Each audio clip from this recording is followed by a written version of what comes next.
प्यारे बच्चों नमस्कार। आप सभी का स्वागत है हम सभी के प्यारे से YouTube channel RBSC physics classes पर। मेरा नाम है महेश शर्मा और अपन पढ़ने जा रहे हैं 12th फिजिक्स का चैप्टर नंबर 9 जिसका नाम है इलेक्ट्रोमैग्नेटिक इंडक्शन EMI विद्युत चुंबकीय प्रेरण। तो क्या होता है विद्युत चुंबकीय प्रेरण? तो अभी तक अपन ने जैसे हम पढ़ रहे थे जो चैप्टर्स उनमें अपन विद्युत वाहक बल के स्रोत के रूप में एक बैटरी यूज कर रहे थे। लेकिन क्या अपन ने घरों में जो इंस्ट्रूमेंट है जो उपकरण वगैरह है क्या वहाँ अपन बैटरी लगाते हैं? तो आंसर बिल्कुल नहीं लगाते। उसके लिए एक पावर स्टेशन है जैसे thermal power plant, nuclear power plant, hydro electric power plant, जहाँ से बिजली बनती है और अपने पास आती है। तो वहाँ वो बिजली इलेक्ट्रिसिटी कैसे प्रोड्यूस हो रही है, कैसे बन रही है, वही सारे कंसेप्ट अपन इस चैप्टर में पढ़ने वाले हैं, जिसको अपन बोल रहे हैं विद्युत चुंबकीय प्रेरण। यानी अभी तक अपन ने पढ़ा है कि जब किसी तार में करंट बहता है तो उसके चारों ओर चुंबकीय क्षेत्र उत्पन्न हो जाता है। ऐसा अपन ने पढ़ा चैप्टर नंबर 7 के अंदर। और एस्टेट का प्रयोग यही था कि एक धारावाही चालक तार के आसपास चुंबकीय क्षेत्र बन जाता है। तो अपन उल्टा सोच रहे कि क्या ये तो एक तरह से परिवर्ती विद्युत क्षेत्र से चुंबकीय क्षेत्र बन जाता। तो क्या अपन चुंबक को गति करवाएं और अपन चुंबक को गति करवाएं नॉर्थ साउथ, तो अपन क्या इससे अपन करंट बना सकते हैं? तो बिल्कुल बना सकते हैं। यही विद्युत चुंबकीय प्रेरण है। यानी यही है हेडिंग डाली थी विद्युत चुंबकीय प्रेरण। तो परिवर्ती चुंबकीय क्षेत्र द्वारा चुंबकीय क्षेत्र को चेंज करके विद्युत वाहक बल व विद्युत धारा उत्पन्न होने की घटना को ही बोलते हैं विद्युत चुंबकीय प्रेरण। क्लियर? परिवर्ती चुंबकीय क्षेत्र द्वारा विद्युत वाहक बल व विद्युत धारा उत्पन्न होने की घटना को विद्युत चुंबकीय प्रेरण कहते हैं। ठीक है। तो विद्युत चुंबकीय प्रेरण को पढ़ने के लिए अपने को भौतिक राशि को जानना पड़ेगा, वो है चुंबकीय फ्लक्स। जैसा आपने चैप्टर नंबर 2 में विद्युत फ्लक्स पढ़ा था, डिट्टो वो का वो ये, केवल वहां E आ रहा था विद्युत क्षेत्र, उस E की जगह यहाँ कर दीजिए आप B, चुंबकीय क्षेत्र बन जाएगी आपकी चुंबकीय क्षेत्र की परिभाषा, चुंबकीय फ्लक्स की परिभाषा। तो आगे क्या लिखा है? चुंबकीय फ्लक्स कि चुंबकीय क्षेत्र में स्थित किसी पृष्ठ से लंबवत गुजरने वाली चुंबकीय बल रेखाओं की संख्या को या चुंबकीय क्षेत्र रेखाओं की संख्या को अपन क्या बोलते हैं? चुंबकीय फ्लक्स बोलते हैं। तो परिभाषा पॉज करके आप नोट कर लीजिए। चुंबकीय फ्लक्स दिखाते किससे? फाई बी से। फाई और बी मतलब चुंबकीय क्षेत्र। चुंबकीय क्षेत्र में स्थित किसी पृष्ठ से लंबवत गुजरने वाली चुंबकीय बल रेखाओं की संख्या को चुंबकीय फ्लक्स कहते हैं। तो आइए समझते हैं। जैसे आप चैप्टर नंबर 2 में बोलते थे किसी विद्युत क्षेत्र में स्थित किसी पृष्ठ से लंबवत गुजरने वाली विद्युत क्षेत्र रेखाओं की संख्या होती है, कितनी रेखाएं गुजर गई उसे आप विद्युत फ्लक्स बोल रहे थे। तो इसको आप क्या बोलेंगे? चुंबकीय क्षेत्र रेखाएं जा रही है तो बोल देंगे चुंबकीय फ्लक्स। मतलब जैसे मान लो आपके पास ये कोई पृष्ठ है और मान लेते हैं जो कोई पृष्ठ मान ले ऐसे PQRS, और यहाँ से मान लेते हैं ऐसे लाइन एंटर हो रही है। ऐसे लाइन मीन्स मान लो ऐसे इसमें ऐसे लाइन कौन सी? चुंबकीय बल रेखाएं। तो जैसे मान लो इस पृष्ठ से 3 लाइन गुजरी तो इसका फ्लक्स कितना हो जाएगा? इसका फ्लक्स 3 हो जाएगा। ऐसे मान लो कोई दूसरा पृष्ठ, ये भी मान लो चुंबकीय क्षेत्र में स्थित है। ऐसे मान लेते हैं अपन ये कोई दूसरा पृष्ठ, एक बात बना देते हैं अपन थोड़ा सा डायग्राम कि मान लो ये अपने पास कोई पृष्ठ है जो चुंबकीय क्षेत्र में रखा हुआ है और यहां से मान लो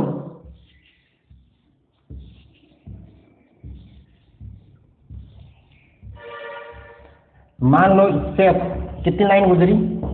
1 2 3 4 5। इसका फ्लक्स क्या हो जाएगा? 5। यही फ्लक्स है।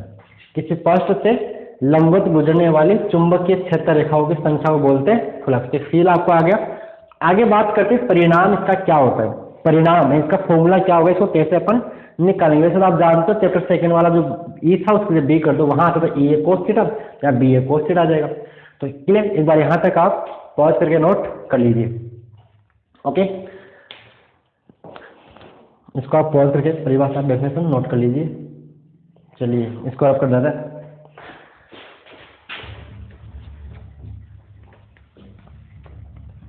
तो आगे बात करते हैं जो चुंबकीय फ्लक्स परिणाम में।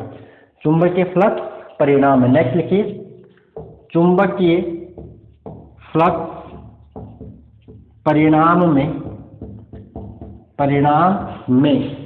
चुंबकीय क्षेत्र सदिश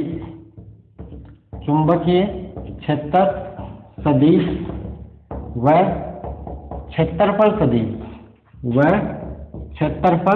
सदिश ए वेक्टर बढ़ दो इसके ब्रैकेट में और चुंबकीय क्षेत्र के ब्रैकेट में आप कर दीजिए बी वेक्टर। चुंबकीय फ्लक्स परिणाम में चुंबकीय क्षेत्र सदिश व क्षेत्रफल सदिश के अदिश गुणनफल के बराबर होता है, के अदिश गुणनफल के बराबर होता है। यह आएगा इसका फॉर्मूला, यानी अपन फाई भी बोलेंगे होता है। अर्थात आप बोल सकते हो कि जो फाई बी है वो होता है बी वेक्टर डॉट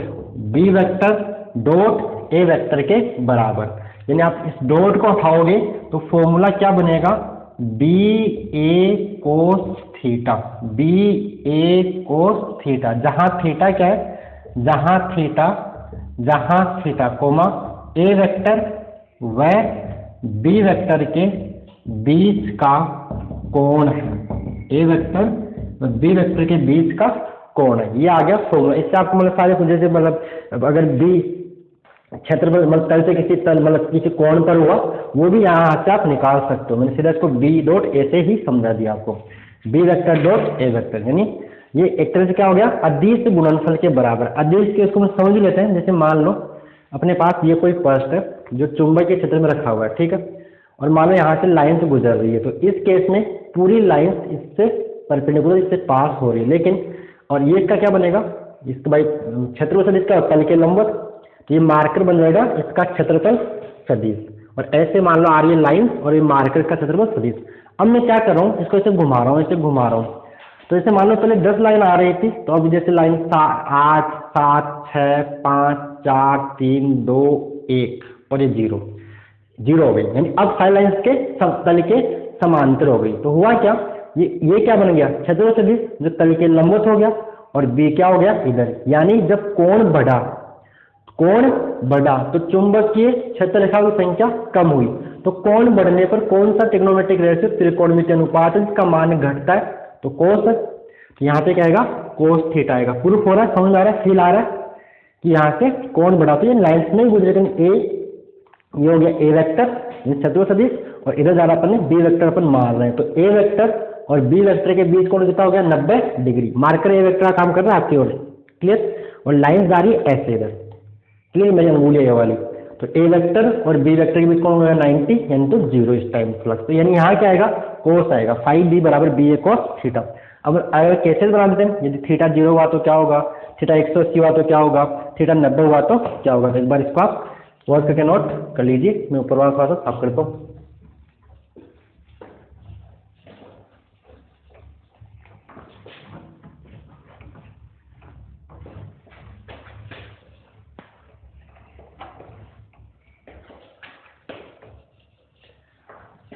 पॉज नहीं किया तो बैक करके वापस पॉज करके नोट कर लीजिएगा।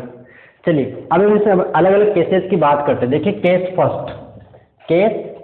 फर्स्ट, यदि थीटा बराबर 0 डिग्री, थीटा 0 का मतलब ये हुआ कि जो आपका बी वेक्टर है और ए वेक्टर है वो दोनों एक दूसरे के समांतर है। मतलब ऐसा है कि मान लो ये आपका कोई तल है और इधर से आ रही है लाइन, ऐसे मान लेते हैं ये आ रही है चुंबकीय क्षेत्र रेखा है, चुंबकीय क्षेत्र रेखा इससे तल से परपेंडिकुलर। देखो इसका एरिया वेक्टर कितना आएगा, इसका एरिया वेक्टर भी इधर ही होगा। अगर मैं बात करूँ इसके एरिया वेक्टर की तो ये होगा इसका एरिया वेक्टर और इधर क्या हो गया बी वेक्टर। तो इस टाइम फ्लक्स क्या हो जाएगा, इस टाइम फ्लक्स हो जाएगा बी ए कोस थीटा और थीटा कितना हो गया यहाँ पे 0 डिग्री। तो फाई बी यहाँ पे क्या बनेगा, बी ए कोस थीटा और कोस 0, और कोस 0 का मान क्या होता है 1। तो यहाँ पे फ्लक्स होगा बी ए और ये फ्लक्स की मैक्सिमम वैल्यू होगी फाई मैक्स जो आएगा वो बी इंटू ए आएगा। बी यहाँ पे क्या है चुंबकीय क्षेत्र और ए यहाँ पे क्या है इस जो भी तल है उसका क्षेत्रफल है। तो ये आ गया, जब बी और ए दोनों ए की दिशा में तो फ्लक्स हो जाएगा फाई बी ए। केस सेकंड की बात कर लेते हैं। केस सेकंड यदि थीटा बराबर 90 डिग्री हो, 90 डिग्री मतलब ऐसा हुआ फिर से मान लो कि यह आपका कोई ऐसे, ये मान लो ऐसे कोई तल है आपका, ऐसे तल है और इधर से मान लो आ रहा है ऐसे बी वेक्टर, ऐसे बी वेक्टर। तो इस टाइम क्या हो रहा है, इसका जो एरिया वेक्टर है वो ये ऐसे थोड़ा फील आ रहा है कि लाइन जा रही है, ये आपका तल है और लाइन जा रही है ऐसे इसके ऊपर से, ऐसे ऊपर से। तो ये बनेगा इसका एरिया वेक्टर, ऐसे ये मार्कर ब्लस्टर के ऊपर ये मार्कर बनेगा इसका एरिया वेक्टर। क्लियर है? तो यहाँ पे यानी इसका जो ए वेक्टर होगा वो इसके परपेंडिकुलर होगा ए वेक्टर। तो ये कौन कितना बन रहा है 90, किसके बीच में, बी वेक्टर और ए वेक्टर के बीच में, ऐसे रखा हुआ है ऐसे, और ये बनेगा एरिया वेक्टर और इधर जा रही है आपकी चुंबकीय क्षेत्र रेखा है। तो कौन कितना हो गया 90, यानी कोई भी लाइन इस तल में घुसी ही नहीं और घुसी नहीं तो बी कितना हो जाएगा, बी मतलब 5b कितना हो जाएगा, चुंबकीय फ्लक्स 0 हो जाएगा। तो इस टाइम 5b जो आपको मिलेगा वो मिलेगा बी ए कोस 90 और ये हो जाएगा 5b बी मतलब 0, 5b चुंबकीय फ्लक्स का मान 0 हो जाएगा। क्या बात क्लियर है? केस थर्ड की बात अपन कर लेते हैं। केस थर्ड, यदि थीटा बराबर 180 डिग्री, थीटा 180 का मतलब हो गया कि मान लो ये तल है, ये मान लो तल है और ये अपन ने मान ली B vector, B vector, B vector मतलब चुंबकीय क्षेत्र। अब देखिए जो क्षेत्र सदिश है आप उसको मतलब जो तल है उसके इधर भी मान सकते हो और इधर भी मान सकते हो। तो मान लो अगर ए वेक्टर आपका इधर है, मान लेंगे डीबी में आकृतियों में 2D फिगर्स के अंदर अपन एरिया वेक्टर को दोनों और इधर भी कहीं भी मान सकते हैं, इधर भी या अंदर बाहर दोनों और मान सकते हैं। जबकि त्रिविमीय 3D फिगर्स में अपन क्षेत्रफल सदिश एरिया वेक्टर को हमेशा लंबवत बाहर की ओर मानते हैं। चैप्टर नंबर 2 में सारी बातें कर रखी है वैसे तो यहाँ पे बी वेक्टर इधर आ जाएगा। तो यहाँ पे क्या हो गया कि जो बी वेक्टर है थीटा 180 का मतलब ये हुआ, आप लिखने से बराबर है कि जो बी वेक्टर है वो समांतर है माइनस ए वेक्टर, यानी एंटी पैरेलल। ये आप जानते होंगे कि अगर ए वेक्टर इधर है तो माइनस ए वेक्टर इसका जस्ट उल्टा होगा, ये माइनस ए वेक्टर होगा, दिशा चेंज हो गई ना, माइनस से गुणा करते।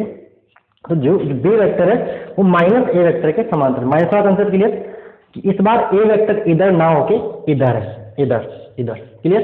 तो यहाँ पे खड़ा हो जाएगा 180, तो मैं फ्लक्स को इसके बाद यहाँ लिख रहा हूँ, आप ये लिख थीटा 180 यानी this implies B vector parallel to minus A vector. नीचे डायग्राम बना के लिख लीजिए 5b, यहाँ से आएगा बी ए कोस 180 और कोस 180 का मान कितना होता है -1 होता है।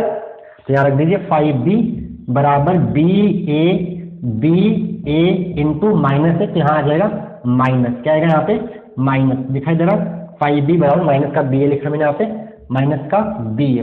तो यहाँ पर जो फ्लक्स हो जाएगा वो मिनिमम होगा और इसको बोलते हैं ऋणात्मक फ्लक्स, माइनस का बी ए, ये आएगा इसका मिनिमम फ्लक्स माइनस बी ए ऋणात्मक फ्लक्स। चलिए यहाँ तक क्लियर, इसको आप पॉज करके नोट कीजिए। आगे अपन बात करते हैं, मान लो किसी अल्पांश से, जैसे मान लो बी वेक्टर है मीन्स चुंबकीय क्षेत्र सदिश है या चुंबकीय क्षेत्र नियत नहीं हो तो क्या होगा, हो गया क्लियर? इसको मैं रब कर रहा हूँ, हटा दे। तो आगे देखिए, ये फॉर्मूले तब थे जब आपका बी कांस्टेंट था। बी क्या था, बी में कोई चेंज, बी टाइम के साथ चेंज नहीं हो रहा है। मान लो बी में चेंज हो रहा हो यानी चुंबकीय क्षेत्र परिवर्ती हो, यानी तल पर कहीं पे बी का मान ज्यादा हो, कहीं पे कोई परिवर्ती हो, चेंज है, वो हर जगह फिक्स नहीं है। तो उस टाइम अपन फ्लक्स कैसे निकालेंगे? तो इसके लिए अपन क्या करते हैं, जैसे मान लो अपने पास ये कोई अपन लिख देते हैं कि जब चुंबकीय क्षेत्र परिवर्ती हो, वो चेंज हो रहा हो, परिवर्ती हो, तो इस टाइम क्या करते हैं, मान लो ये कोई आकृति ऐसे मान लिया अपनी इच्छा अनुसार और यहाँ से मान लो चुंबकीय क्षेत्र रेखाएं गुजर रही है, मैंने बना दिया बी वेक्टर, मान लो गुजर रहा है ऐसे। तो बी वेक्टर चेंज हर जगह अलग अलग है, तो हम क्या करते हैं, इसके लिए एक अल्पांश काट लेते हैं। एक छोटा सा अल्पांश यहाँ पे मान लो अपने एक डीए भाग काले, इसका डीए अल्पांश, तो ये बन जाएगा इसका डीए वेक्टर क्षेत्रफल सदिश। और मान लो ये कौन है, ये कौन मान लो थीटा, कितना है थीटा। तो हम क्या करेंगे, इसको छोटे छोटे अल्पांशों में तोड़ लेंगे, छोटे छोटे भागों में बांट लेंगे, छोटे टुकड़ों में तोड़ लेंगे और एक छोटे से अल्पांश का बी चुंबकीय क्षेत्र पर नियत मान सकते हैं, और नियत मान सकते हैं, तो वहां से एक अपने को छोटा सा फ्लक्स d5 मिलेगा। तो सभी छोटे टुकड़ों को जोड़ लेंगे, d5 d5 d5 d5 d5 d5 सबको जोड़ लेंगे तो आप टोटल 5 मिल जाएगा, टोटल फ्लक्स आपको मिल जाएगा। तो इस टाइम क्या करते हैं, तो किसी अल्पांश से पारित फ्लक्स, किसी अल्पांश मीन्स एलिमेंट, छोटा सा भाग, किसी अल्पांश से पारित फ्लक्स, इसको मैं बोल रहा हूँ d5। अब हम d छोड़ दें, सिंपल d5 लिखते हैं ना, सिंपल d5 लिखते हैं इसको, जिसको अल्पांश से पारित फ्लक्स यानी d5, वो आएगा d vector dot da vector, अल्पांश का क्षेत्रफल सदिश da वेक्टर। तो ये आ गया अल्पांश से। अब देखिए, एक यहाँ काटा, एक यहाँ काटा, काटा काटा काटा, सबको काट के जोड़ा, सबको काट के जोड़ दे दो। संपूर्ण पृष्ठ से पारित फ्लक्स, संपूर्ण पृष्ठ से पारित फ्लक्स क्या आएगा, संपूर्ण पृष्ठ से पारित फ्लक्स। तो क्या कर दो, जोड़ दो, और जोड़ने का मतलब अपने पास यहाँ पे क्या इंटीग्रेशन, समाकलन, तो दोनों तरफ क्या कर दीजिए, समाकलन कर दीजिए। तो क्या आएगा, इधर भी इंटीग्रेशन d5, इधर भी integration d vector dot da vector. तो यहाँ से d5 का समाकलन तो फाई हो जाएगा, तो फाई यहाँ से मिलेगा b vector dot da vector. तो ये आ जाएगा किसी अल्पांश से, मतलब संपूर्ण पद से अल्पांश का निकाला और पूरे के लिए अपने इसको इंटीग्रेट कर दिया, समाकलन कर दिया। तो ये बात क्लियर। ये फॉर्मूला तब भी आप यूज करते हैं जब आपका b चेंज हो रहा हो, उस टाइम ये फॉर्मूला अपन यूज करेंगे। और देखो यहीं पे अगर b को अपन कांस्टेंट कर दे तो b बाहर आ जाएगा, एक कांस्टेंट वाली समाकलन से बाहर आती है कि नहीं आती, आती है, और dA का समान वापस a बन जाएगा, तो वापस फॉर्मूला आपका बन जाएगा वही फाई बराबर ba बन जाएगा वापस ba। क्या बात क्लियर है। ऐसा मैं बोलना चाह रहा हूँ कि ये b, आप इसको b da cos थीटा बोल सकते हो, मतलब इसको b डॉट a मान लो, b vector dot a vector. अगर b कांस्टेंट हो तो b यहाँ से बाहर आ जाएगा, तो da का समान क्या बन जाएगा, सिंपल a, तो वो ba बन जाएगा जब b कांस्टेंट होगा। तो नहीं है तो अपन ये फॉर्मूला यूज करेंगे, समझ में आ रहा है। जब चुंबकीय क्षेत्र परिवर्ती होगा, समय के साथ चेंज होगा, तो अपन ये वाला फॉर्मूला यूज करेंगे। तो यहाँ से एक बार आप पॉज करके नोट कर लीजिए। चलिए हम बातें करते हैं आगे कि चुंबकीय फ्लक्स कैसी राशि है। तो वो तो दिख रहा है अदिश, भाई कितनी संख्याएं, कितनी रेखाएं गुजर रही है, संख्या है तो अदिश होगा। फिर इसका मात्रक क्या होगा, इसकी विमा क्या होगी, ठीक है। तो ये सारी बातें अपन आगे लिखते हैं। तो पहले अपन लिखते हैं चुंबकीय फ्लक्स का मात्रक, चुंबकीय फ्लक्स का मात्रक। इसको मैं, आप इसको पॉज करके नोट कर लीजिए, इसको रख कर देते हैं अपन। ओके, तो नेक्स्ट श्रेणी में अपन बात करते हैं कि चुंबकीय फ्लक्स का मात्रक क्या होता है। तो मात्रक निकाल सकते हो, फॉर्मूला आपके पास है तो निकाल लीजिए। तो देखिए नेक्स्ट, चुंबकीय फ्लक्स का मात्रक, चुंबकीय फ्लक्स का पहले अपन SI मात्रक लिख लेते हैं, SI मात्रक। तो देखिए आपने पढ़ा फाई बराबर क्या है, BA कोस थीटा। अब कोस थीटा तो मात्रक होगा नहीं, हमें फाई का चाहिए। तो देखिए क्या आएगा, B यहाँ पे कौन है, चुंबकीय क्षेत्र का मात्रक क्या होता है, Newton per ampere into metre. A यहाँ पे कौन है, क्षेत्रफल, मात्रक क्या होता है, मीटर, तो मात्रक होना न्यूटन मीटर पर एम्पियर। इसको ऐसे एक बार रुको ना, ये भी सही गलत नहीं है, ये भी सही गलत नहीं, इसके बारे में बाद में बात करते हैं। सीधा लिखते हैं, पहले सीधा लिखते हैं, सीधा, कोई बात नहीं, मैंने सिखा दिया, मैंने दूसरा लिख दिया, आप ये समझ आ रहा आपको। सीधा क्या इसका, ऐसा ही मात्रक क्या होता है, टेस्ला, और यहाँ एरिया क्या होता है, मीटर स्क्वायर। तो टेस्ला मीटर स्क्वायर, इसे अपन बोलते हैं वेबर। क्या बोलते हैं, वेबर बोलते हैं। हिंदी में लिखूं, समझ आ रहा होगा, वेबर। दिखाते किससे, W से।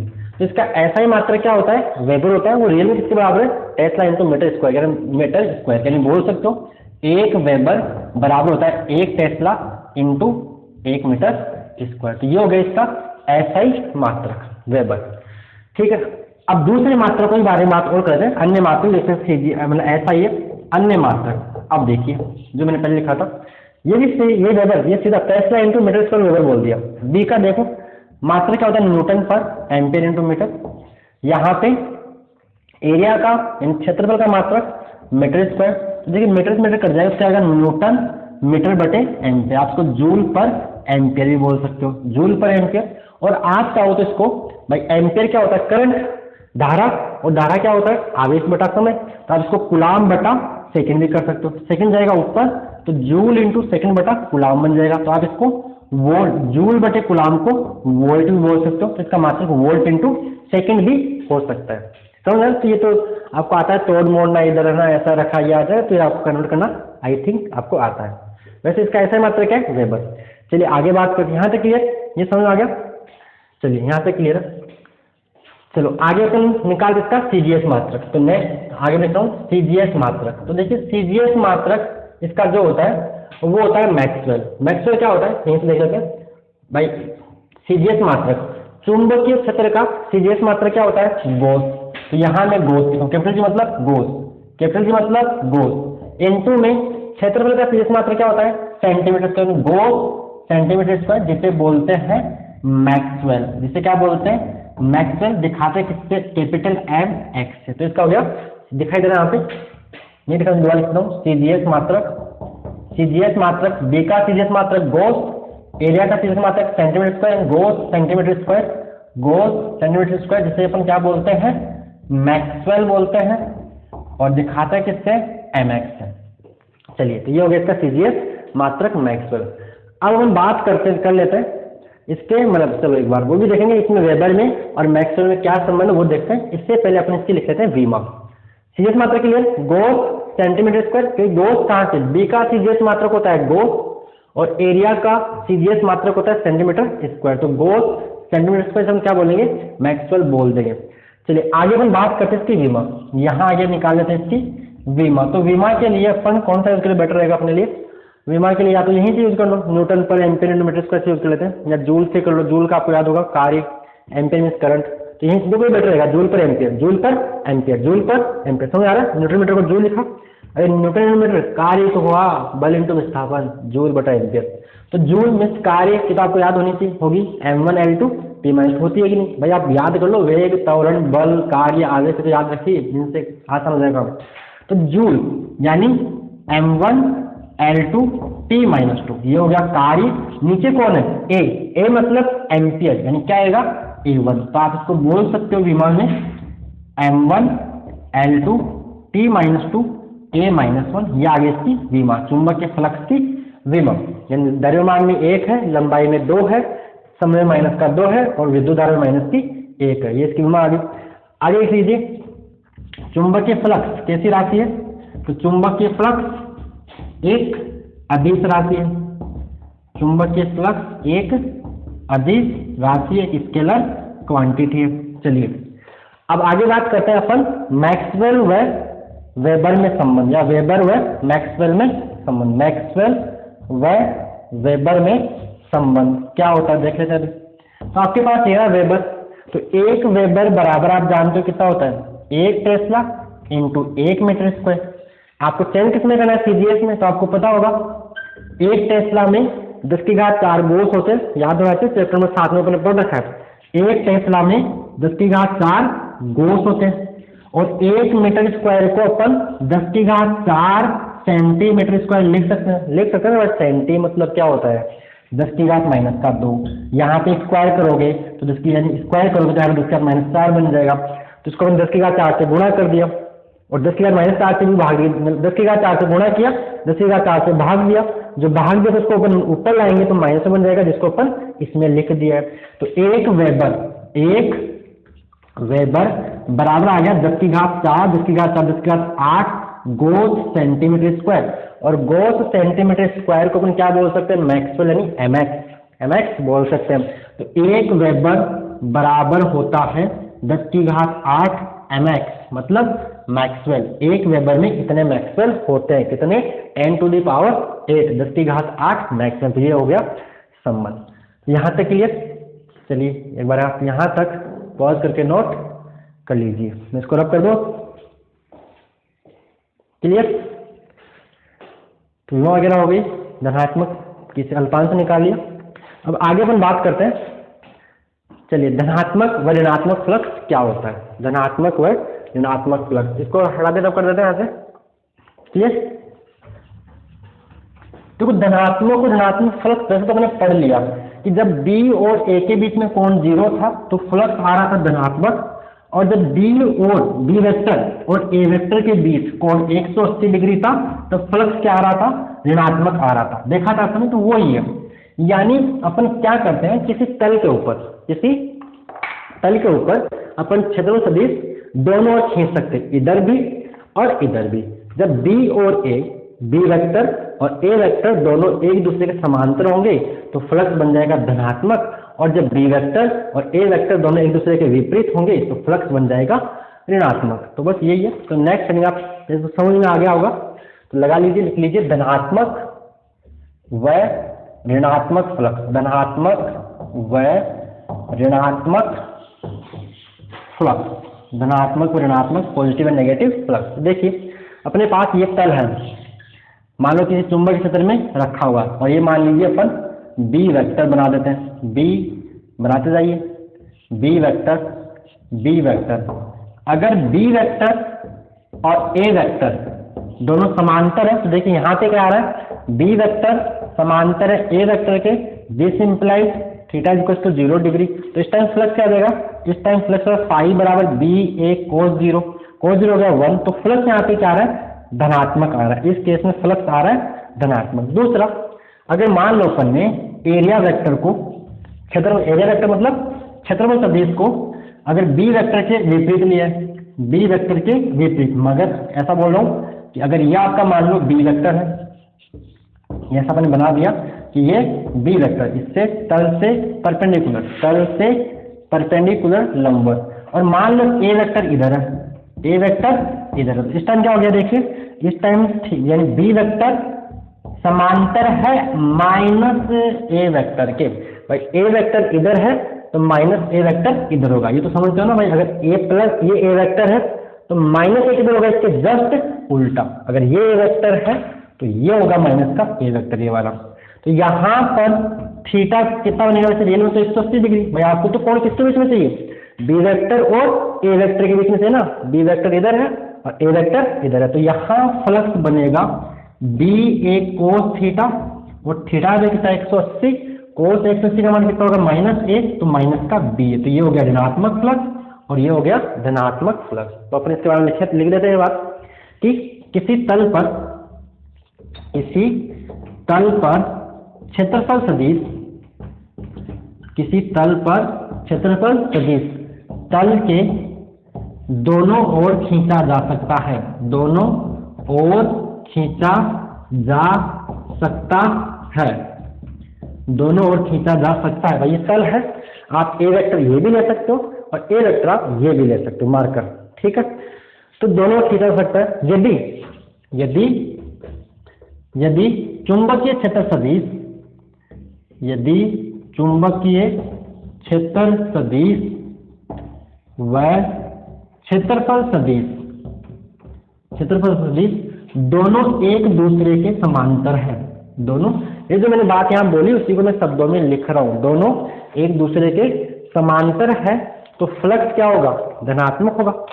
दोनों एक दूसरे के समांतर है तो फ्लक्स धनात्मक होगा, तो फ्लक्स धनात्मक होगा। वह यदि चुंबकीय क्षेत्र सदिश, अब इसके शॉर्ट में लिख रहा हूं बी वेक्टर, आप पूरा लिखेंगे चुंबकीय क्षेत्र सदिश वह ए वेक्टर मीन्स क्षेत्रफल सदिश, पूरा लिखना क्षेत्रफल सदिश दोनों एक दूसरे के विपरीत है, दोनों एक दूसरे के विपरीत है तो फ्लक्स क्या होगा, तो फ्लक्स ऋणात्मक होगा, नेगेटिव होगा। तो ये बात है कि बी और ए दोनों समान दिशा में फ्लक्स पॉजिटिव, बी और ए दोनों अपोजिट विपरीत तो फ्लक्स नेगेटिव। तो ये था आपका धनात्मक और ऋणात्मक फ्लक्स के बारे में। अब इसमें लास्ट में छोटा सा टॉपिक जो आपने वैसे पढ़ रखा है, चुंबकत्व में गाउस का नियम, चैप्टर नंबर 8 में किसी बंद पृष्ठ से गुजरने वाला कुल चुंबकीय फ्लक्स शून्य होता है, यही चुंबकत्व में गाउस का नियम। और बोर्ड के सैंपल पेपर में क्वेश्चन दे रखा है तो आप उसको याद कर लेना चाहिए। इस बार जो 2021 का सैंपल पेपर है उसमें सवाल दे रखा है कि चुंबकत्व में गाउस का नियम लिखिए, तो वो एक तरह से गाउस का नियम है, तो आप आगे लिख लीजिए। लगा, इसको साफ कर दें, इसका आप पॉज के नोट कर लीजिएगा। नेक्स्ट, किसी बंद पृष्ठ से गुजरने वाला कुल चुंबकीय फ्लक्स, बंद पृष्ठ से गुजरने वाला कुल चुंबकीय फ्लक्स क्या होता है, 0 होता है। क्योंकि अकेले जो मोनोपोल्स है, मतलब जो आपके उत्तरी ध्रुव और दक्षिण ध्रुव के चुंबकीय ध्रुव हो, वो मतलब एकल, उनका अकेले रूप में मोनोपोल डू नॉट एग्जिस्ट, यानी एकल ध्रुव का अस्तित्व नहीं है कि जो लाइन जहां से मतलब नॉर्थ से निकल रही है तो साउथ में जाके घुसेगी ही। तो जितनी लाइन पृष्ठ में अंदर आ रही है उतनी लाइन बाहर जा रही है, तो बची कितनी, 0। जितनी लाइन घुसी उतनी लाइन बाहर निकल गई, तो बंद पृष्ठ में कुल कितनी बची, कुछ नहीं बची, तो फ्लक्स क्या हो जाएगा, 0। भाई फ्लक्स है क्या, चुंबकीय बल रेखाओं की संख्या। तो यही है किसी बंद पृष्ठ से, लिख लीजिए, ये गाउस चुंबकत्व में गाउस का नियम भी है यही, किसी बंद पृष्ठ से गुजरने वाला या किसी बंद पृष्ठ से संबंध भी बोल सकते हैं, मैं लिख रहा हूं गुजरने वाला, किसी बंद पृष्ठ से गुजरने वाला कुल चुंबकीय फ्लक्स, कुल चुंबकीय फ्लक्स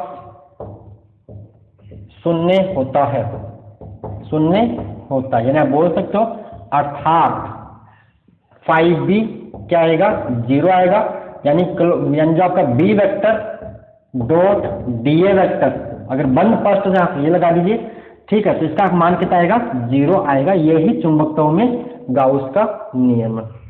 ठीक है, अब एक बार आपको थोड़े से सवाल करवा देते हैं। सवाल मतलब जैसे आपको मान लो बी वेक्टर दे रखा है, ए वेक्टर दे रखा है, आपको मान लो फाइव निकालना, जैसे आपकी बुक का एग्जाम्पल 9.1 है, बी वेक्टर दे दिया, मान लो ए वेक्टर दे दिया और आपसे फ्लक्स पूछ लिया, तो निकाल सकते हो आराम से। जैसे कि मान लो आपको दे रखा है क्वेश्चन, मान लो बी वेक्टर, मान लो दे दिया बी वेक्टर बराबर 2i प्लस 3j प्लस का 4k, सदिश में दे रखा है चुंबक कैसी राशि है, सदिश राशि। और मान लो आपको ए वेक्टर दे देते, मान लो i माइनस का 2j प्लस का 3k, और बोल रहा है कि फ्लक्स बताइए, तो इस पृष्ठ से गुजरने वाला फ्लक्स बताइए। ये किसमें होगा, टेस्ला में होगा, और ये किसमें होगा, मीटर स्क्वायर, मात्रक दे रखा मान लो मीटर स्क्वायर, और इसका मात्रक दे रखा है टेस्ला में, ऐसा ही मात्रक आपको दे रखा है। तो फ्लक्स क्या होता है, सिंपल सा फॉर्मूला, या वो बी वेक्टर और ए वेक्टर दे रखा है, तो फ्लक्स का सिंपल फॉर्मूला क्या होता है, फाइव बी। सॉल्यूशन की बात करें, इसका सॉल्यूशन, भाई बी वेक्टर और ए वेक्टर दिया तो लगा दीजिए फाइव बी बराबर क्या आएगा, B vector dot A vector. अब बी वेक्टर की वैल्यू कितनी दे रखी है आपको, 2i plus 3j plus 4k, i j तो आप जानते ही हो इकाई सदिश है, i x का अनुदिश, j y x का अनुदिश, और k z x के अनुदिश इन दिशा में। और डॉट क्या करना है आपको, एरिया वेक्टर कितना है, i माइनस का 2j प्लस का 3k। अब अदिश गुणनफल आपको आता ही है, i को i के साथ गुणा करो, j को j के साथ करो, और k को k के साथ करो, सिंपल। तो देखो यहाँ 2 i का यहाँ गुणा कितना है 1, तो 2 गुणा 1 हुआ, यहाँ कितना प्लस का 3, यहाँ कितना माइनस का 2, तो प्लस 3 इंटू माइनस का 2, फिर प्लस यहाँ कितना के का 4, यहाँ के का कितना है 3, तो गुणा कर लीजिए, तो 2 3 दूनी माइनस का 6 प्लस और माइनस माइनस और प्लस का 12, तो 12 और 2 कितना 14 माइनस 6, तो यहाँ कितना आएगा 8, और यहाँ मात्रा क्या लिखोगे, वेबर, 8 वेबर। ऐसे सवाल आए तो आप कर सकते हो इजीली। अगला सवाल, जैसे मान लो आपको बी वेक्टर जैसे मान लो दे रखा है कि ये, जैसे अपन मान लेते हैं कि मान लो ये आपका ऐसा है कि ये बी वेक्टर है, मान लो कोई फर्स्ट है, और ऐसे मान लो बी वेक्टर है, और इधर ही आपका मान लो क्या है, ये तो आपने कर लिया वैसे देखा जाए तो ए वेक्टर, इधर ही आपका क्या हो गया बी वेक्टर, तो यहाँ थीटा कितना हो जाएगा 0 डिग्री, तो यहाँ फ्लक्स क्या आ जाएगा, बी इंटू ए आ जाएगा, बी इंटू ए। सवाल आपको सिंपल ऐसे कर सकते। बाकी जो अपन ने चैप्टर नंबर 2 में किए थे, वहाँ आप बी की जगह एक ई की जगह बी कर लीजिए, वैसे सवाल यहाँ भी बन सकते हैं। आपकी बुक का एग्जाम्पल में 9.2 कुछ ऐसा ही, किसी कोण पे दे रखा है थीटा बेटा, तो वो 5 बराबर बी ए कोण सा लगा देना, लेकिन ध्यान रखना थीटा किसके बीच में लेना है, बी वेक्टर और ए वेक्टर के बीच के कोण। हालांकि एग्जाम्पल 9.1 9.2 में आगे वीडियो में करवा दूंगा। तो जो आज बताया वो क्लियर है, यानी अपने को फ्लक्स पढ़ना जरूरी होता है इस चैप्टर को पढ़ने के लिए। आगे हम पढ़ेंगे फेराडे के जो विद्युत चुंबकीय प्रेरण के जो एक्सपेरिमेंट्स है वो, और फिर फेराडे के और हेनरी के नियम पढ़ेंगे। वही इस चैप्टर का मूल मतलब बेसिस है, आधारभूत, वो मतलब वही है, मैंने पढ़ना अपने को वही है। ठीक है, ओके मेरे बच्चों, धन्यवाद।